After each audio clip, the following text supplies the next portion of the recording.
can think of a people who were more held back, more deprived, more sabotaged than African Americans. You took everything away from them and took them away from everything. They started in your country at less than zero, literally regarded and treated as subhuman, not allowed to learn to read or write or anything for hundreds of years. But you see, they come from a people of accomplishment to one degree or another, not a people of piracy and theft and appropriation. They come from a people who created and built and developed in their own land.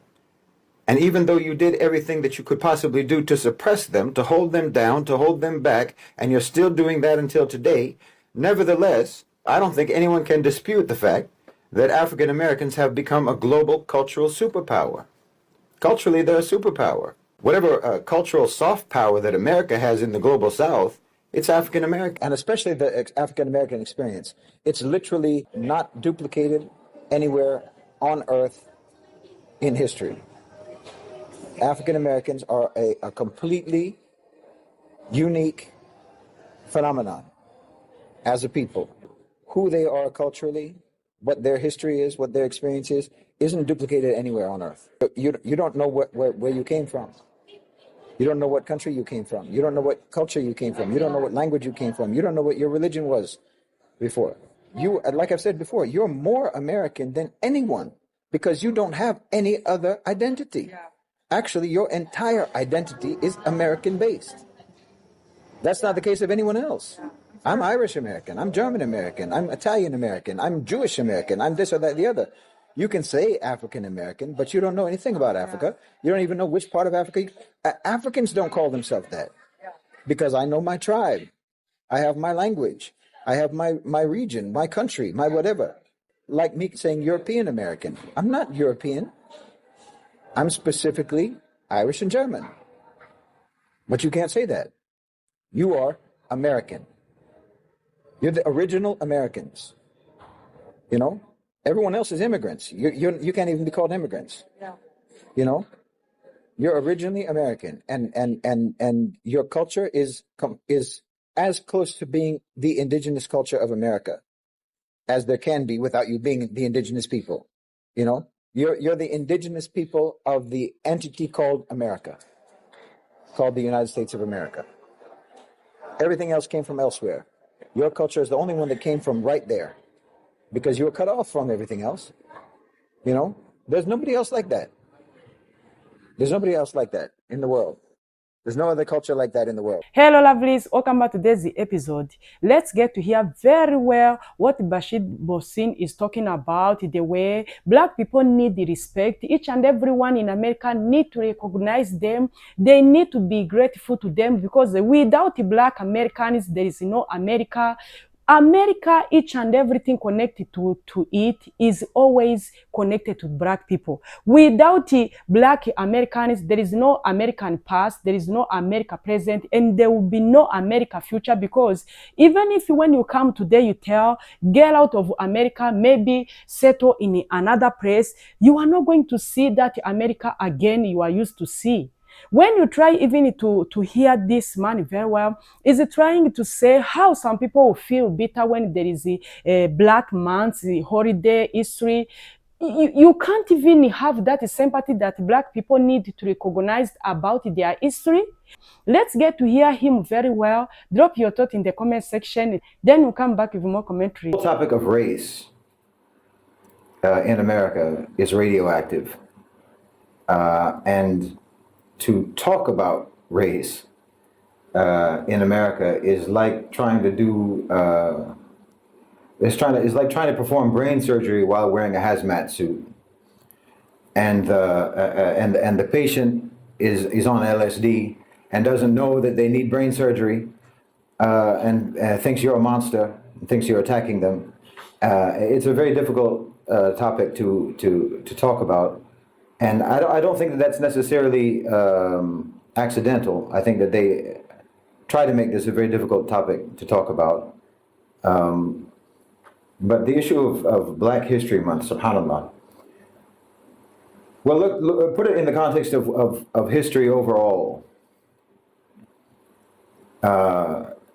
in terms of the history of the people who decided that you get to have 1 month to talk about Black history, the history of the people who decided that month, the month that will be dedicated to so-called Black history, will be the shortest month of the year. So talk about the history of this people, and you're talking about a history that is full of atrocities, that's full of criminal viciousness, and the character, the psyche, and the ethos of a people is comprised of their history. Their history gives birth to or forms their psyche, their ethos, and their character. But when you're talking about America specifically, but if you're talking about America and the West generally, they have a very serious, what in psychology would be a split personality disorder, in that their ethos is completely different from their character and their psyche. Their character and their psyche is the product of their history, but their ethos is not the product of their history directly. In other words, what I mean is their psyche and their character is genuinely the product of the atrocities that they've committed. It's genuinely the product of the criminal viciousness and brutality that they have inflicted on others, including each other. This actually exists in their psyche. This is a reality. The actual reality of their history does exist in their psyche and exists in their character, but the ethos that they have built has been built precisely for the purpose of denying that history. The ethos that they've built has been built precisely to cover up their deeds, to cover up and to hide their actions, and to deny their actions. So this has created a very fractured national psyche, a very fractured national identity, say, because the totality of your identity is like your character, your psyche, your ethos, and so forth, all of which is supposed to be congruent with your history. With other nations, their history is made of their deeds, it's made of their actions, what they learned from it, how they developed from that, how they were affected by that, and what kind of people they became as a result of all of that. That's for other nations. For the West, and especially for America, everything that made them who they are is denied. Therefore, also who they are, they deny. And one of the major factors of all of this, of course, is race. Specifically, well, not even race, but racism, white supremacy, and the dehumanization of so-called Black people, the dehumanization of Africans, and their treatment of them. This is all denied. And the worst thing you can do, if you're talking about it as on an individual level, if you anthropomorphize the nation, as I'm doing, the worst thing you can do to someone who has a split personality is to confront them about their condition, because they've built their whole way of coping in the world, their whole way of functioning in the world is based on these two elements of their identity never meeting, never being reconciled, always being compartmentalized. What needs to happen is for it to be confronted, it needs to be reconciled, it needs to be dealt with. They're never willing to do that. So you look at this reality of who they are, what they've done, and how they have built their the psyche that they have, and then the ethos that they desperately need to maintain. Put all of that as the context for Black History Month, which is your obligation in Black History Month, because this is an obligation that is being put on Black people in America. This isn't an opportunity, this isn't a celebration, this is an obligation being put on Black people, that you will agree to contain the totality of your history in 28 days in February, and what you will talk about during those 28 days in February is not going to make us too uncomfortable. Your obligation is that you will go along with the maintenance of our fake ethos, which requires you to be very, very careful about what you say about our deeds and our actions and what actually our psyche is. And this is a manifestation of that psyche, of that dominating psyche, of that oppressive psyche that has built the whole, this dominating and oppressive psyche that the ethos that they built is designed to deny and to pretend is not the case. The ethos that they built, of course, is not as oppressors, but as liberators, not as enslavers, but as saviors, as redeemers, not as punishers. The ethos that they built is the complete opposite of what their history shows they are and what they've been. And obviously you can never change, you can never become even the aspirational ethos, because that's all you can call it. The American ethos is an aspirational ethos at best. That's giving them benefit of the doubt that they aspire to be liberators, they aspire to be redeemers, they aspire to be saviors, they aspire to be good and righteous and freedom loving and fighters for justice and so forth, defenders of rights and all of that. We can, benefit of the doubt, say that they aspire to be that. But when you are applying it to yourself as if you are that, and as if there's any evidence whatsoever that you are that, then you'll never be it. So even if it is an aspiration, if you're claiming that you have already achieved it, well, then you never will achieve it. But they put Black History Month, a parentheses in the year when the totality of the African American experience has to be contained within this 28 days, and it has to be palatable. And the whole purpose of it is actually to celebrate us for giving you Black History Month. You know, and the same goes for all of these, in my opinion anyway, my unqualified opinion, the federal holidays, like they just gave it to Juneteenth, I think last year or the year before. Within the past 2 years, it's become a federal holiday, right? MLK Day, Martin Luther King Day, and so on. To me, this is absolutely, from again, my opinion, this is absolutely grotesque. The federal government granting these holidays or establishing these holidays, to me, is like the killer coming to the funeral of the one whom he killed and giving flowers to the widow. That's what these holidays represent to me, in my opinion. And I'm always reminded when Black History Month comes along, or when there's Juneteenth, or when it's Martin Luther King Day, or what have you, I'm always reminded of that scene in 12 Years a Slave, where the slave master, the Michael Fassbender character, arbitrarily, in the middle of the night, drunk, decides to wake up all the slaves and bring them into the mansion, bring them into the plantation house, and have them dance.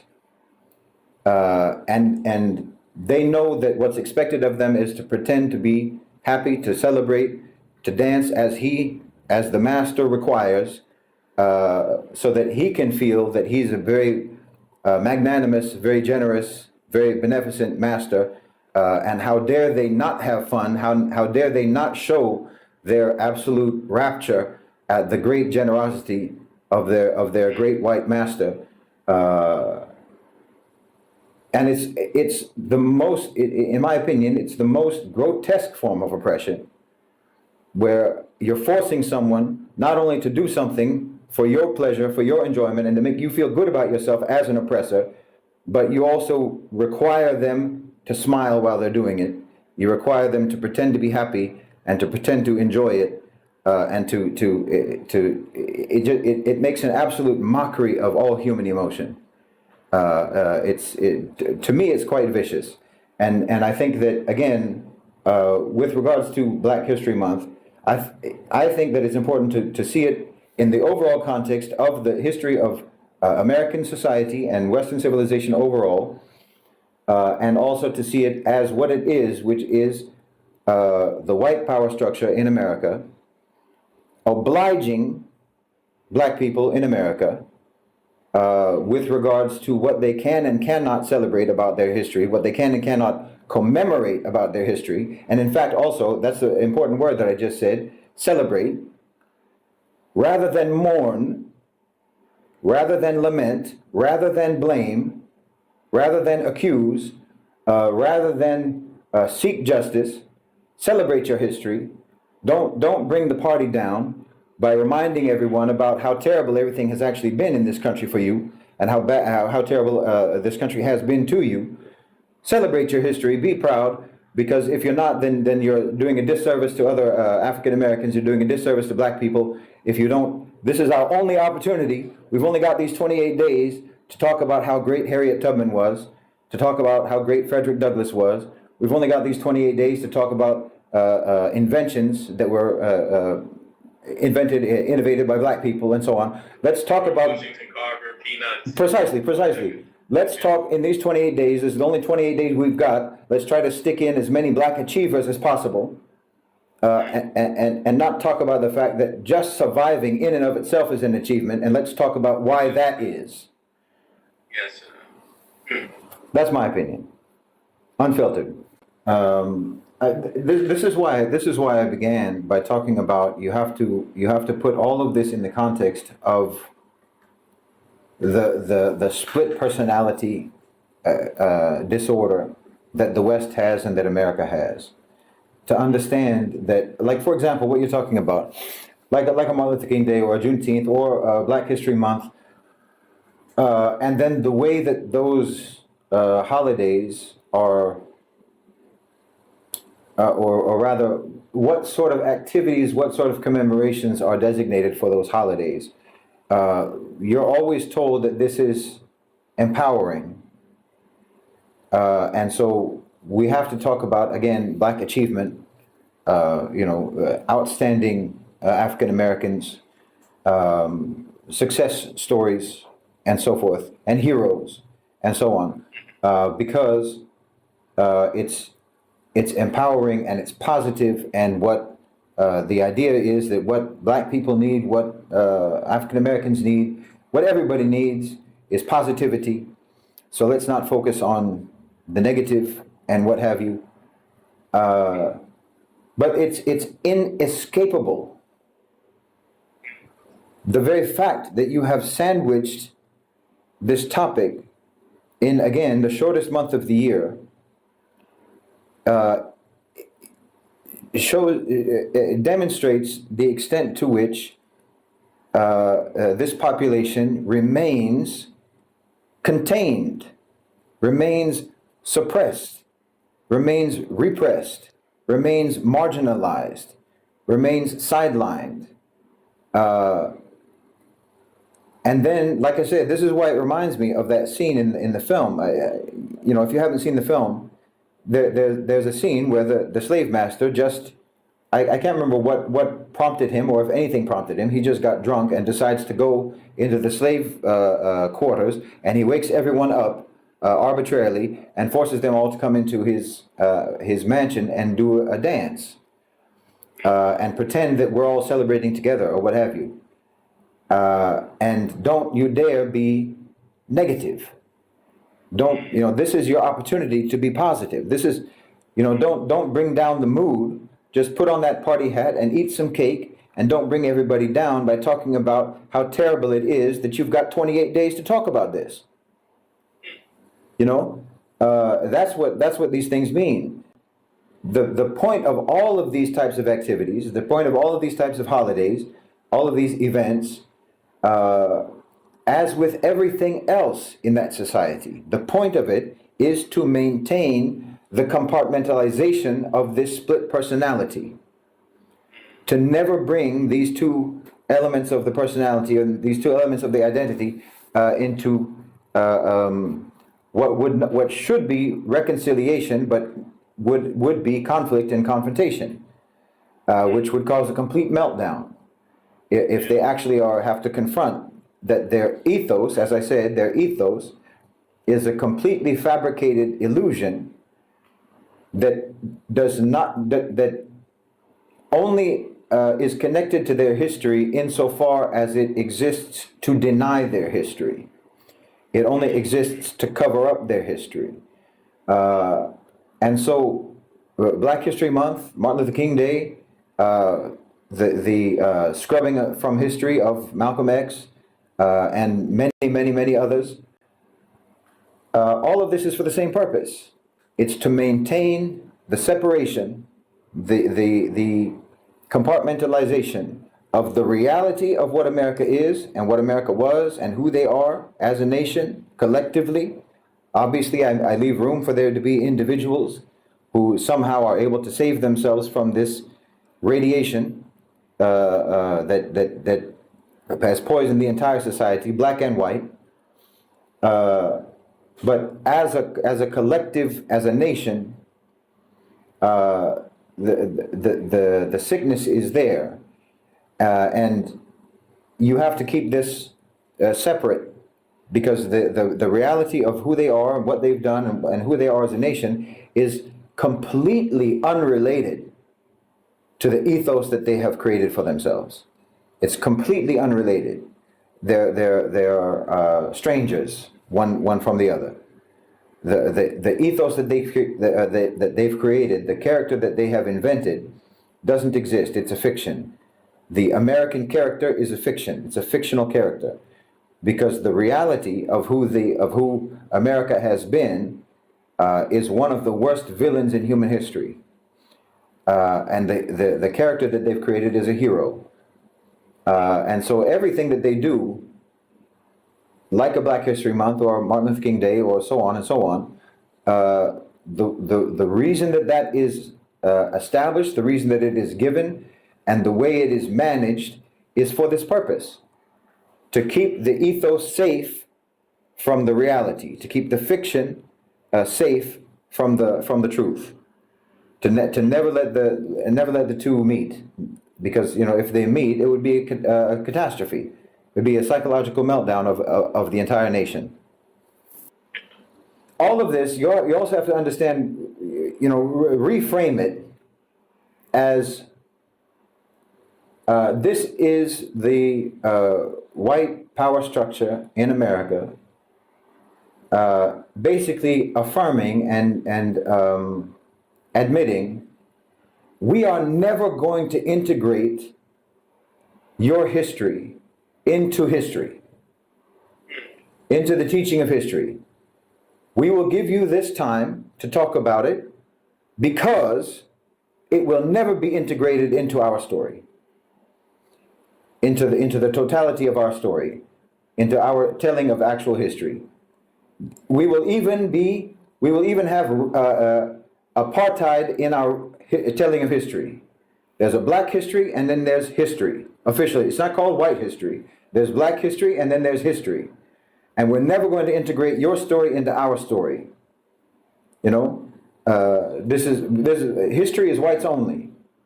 Black history is black history. Segregated history, and same with women. We're never going to integrate your story into the totality of the story, because this story exists to maintain the fake ethos. This story, this history, is a myth. When you try to hear very well Bashid, what he's talking about, the way people always feel that Black Americans doesn't have value on this land, they are trying to erase their history, thinking that they don't want them to know each and everything. But there is this one thing they always forget. Black Americans, they are aware of each and everything. Most of them, they know their history. They know where they came from. They know each and everything happened to their ancestors. They even know that they are now the target on this current administration. When you are sitting there trying to treat them as a trash or nothing, you thought that these people, they don't have any right to say anything, to do anything on this land. You find some people, they don't even have shame to say that this is our land. We fought for it. Our ancestors fought for it. We don't want any race. We want to make it only white nation. How would we allow other races to have freedom or to do whatever? We can't allow something like this. We are majority. We don't recognize other minority. They need to go under our rules and policies. When you try to think or to check each and everything, where have you seen America without black people? Can't you see all these things black people has done? They have sacrificed their sweat, their blood to make this America we are seeing right now. And for you, you are just there saying they are nothing. You don't even respect them. You don't even recognize their effort, each and everything they have done to this country. Even till that. Even when you go in the army, look black people what they have done in history. Check each and everything. Go in nursing, check each and everything, all those things black doctors have done. Black women nurses, what they have done, the way they have helped a lot of souls. And you are sitting there, you don't want to recognize them, you don't want to understand their history, you don't even bother to hear them crying, raise up their voice that they need to be treated in an equal way. You are just there thinking that this is my land, I have white privilege, I have white supremacists, they are there to protect me, I don't care about the people, these are the people who are created to suffer, to struggle, it doesn't concern me, I always treat them any way I want. And you think you are good to go when you still have this mindset? These black Americans, this their land, they only know. Either you like it, either you don't like it, they stay here. They always stay here. Their ancestors has been there, here, more than 400 years. This is the new generation, they're still here. Even their coming generation, they will be here. There is no any way you are going to shake them or to move them from here. You need to get used to stay with them. We know most of you have jealous of them. Most of white people, they feel discomfort seeing black people doing better, seeing black people mind their own business, seeing black people are supernatural, magic, because melanin is magic. They don't want to hear anything connected to them. They don't want to hear people complimenting them, praising them, the way God created them, though we are also all human beings created in the same image. But when you try to see the way they always want to go extra mile to make black people suffer, to make their life miserable, it's not something good. People need to do better. When you are sitting there saying that black people doesn't have any right to own whatever they want on this land, you are trying to compete with God. If God has allowed each and everything to happen to them, can't you see there is no any way people should always come in this business between them and God? If people, they have this harsh history, losing their motherland, coming in a land they never knew, passing all those pain of slavery here and there, abusive, aggressive, treating in an unhuman way, till that they are still breathing. Can't you see these people need at least some respect? Can't you see after all this passing all this through pain, this time around they need someone to hold them, to care about them, even to be grateful to what they have done? If you are sitting there saying, I don't want black people to celebrate Black Month, why would they be given this month? What's the meaning of that? What is black history? We don't care. What is the meaning of them? No wonder they make excuse on each and everything. They always saying about their things, their issue. They always crying, complaining. If you are bitter about black history, what if it was your family or relative who passed through all this? What if right now we are sitting talking about your history? How would you feel? How can't you at least try to understand a little bit of what black people passed through, what happened to our ancestors? Why can't you at least understand this time around? It's time for them to be given that freedom they always claim to have. You are just there going to choose the month of February because it's the shortest month on the calendar. You give them this February to be Black History Month. Give it them this one. We don't care. We don't want even there to celebrate. You have seen some people on Juneteenth. They went on Black Party, they tried to destroy each and everything, saying, what is Juneteenth? Why these people, they have a lot of holidays? We don't care. Why it would be, these people always be a talk of the day, here and there? We don't want to hear something like that. Imagine. Most of you have built wealthy from Black people's labor. Most of your generation from your ancestors, because they have left you a lot of wealth. These Black people has lose their life working for you, but you can't even have a sympathy. You can't even have this heart of at least of understanding. Black people has been forgiven each and everyone. But you still have priority. You still have your white supremacists. You can't even this time around coming out to say enough is enough. Let's stop each and everything. No wonder this Bashir is trying to say there is no any way Black Americans, they will stop to talk about their history. There is no any way when you keep harassing them in a bad way, it's when you are going to gain victory. There is no any way. There is never something like that you are going to see. Guys, let me know what you think about this episode, because after I came across this particular video, I think people need to understand very well that Black history it matters a lot. Either you don't want to hear anything about it, but for other people, it matters a lot. Thank you for watching this episode. Drop your thought in the comment section. Thank you. See you in my next episode. Bye.